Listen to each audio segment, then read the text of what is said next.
Morning, B. Amoy alak ka na naman!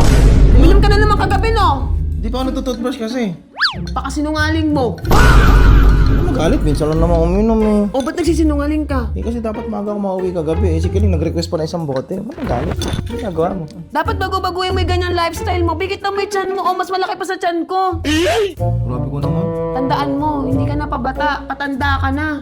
Dapat, mag-dear face ka! Dahil it aids digestion, improves sleep, skin clearing, glowing skin with immunity boosting, stress relieving, and it gives strong hair, nails, and skin. Ano mo sinasabi? Sige na, inom na ako niyan.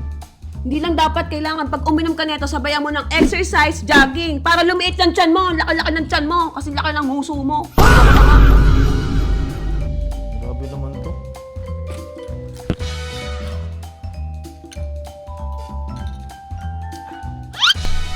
Pag lumiit talaga yung tiyan ko rito sa Dear Face, huyo sa akin yung babae na yun.